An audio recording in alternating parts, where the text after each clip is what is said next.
Hamid og'ora qayerdan keldi? Seninki suvchilar kelgandi. Qanaqa suvchilar? Bermam yo'q. Bugundan boshlab qizingiz uyda o'tiradi. Oyi, kimga yetishimiz kerak edi? Kuyovga qo'shib bizlarni ham so'yib berardi. Akangni qamallab ketishini xohlaysanmi?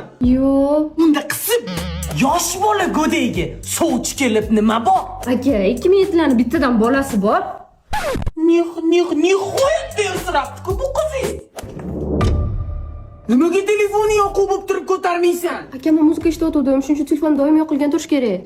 Ajana tubda ishlatsang bo'lmaydimi? U yoqda ekran o'chirilgan holatda ham musiqani tinglash mumkin. U yoqda juda ham ko'p playlistlar bor. Umuman reklama yo'q. Eng qizig'i mutlaqo bepul. Google Play yoki App Store orqali yuklab olsang bo'ladi. Tez pastga tush. Bo'p, men ketdim. Bor kiyimingni almashtir. Doim o'qishga shu kimda ketaman-ku?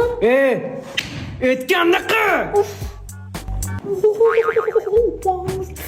Ilohi omin, senga ham akendagi yigitlardan uchrasin. Astag'firulloh deng, nafasingizni to'fonla uchursin. O'g'lim, seningni qiynavording. Ona, bilmaysiz-da, u meni g'ururim, u meni orim. Qanchadan qancha yomon bolalar qizlarni qaqshatib yuribdi. O'zingchi qancha qizlarni qaqshatgansan? Ona, baxudi ularning akasi yo'q edi lekin.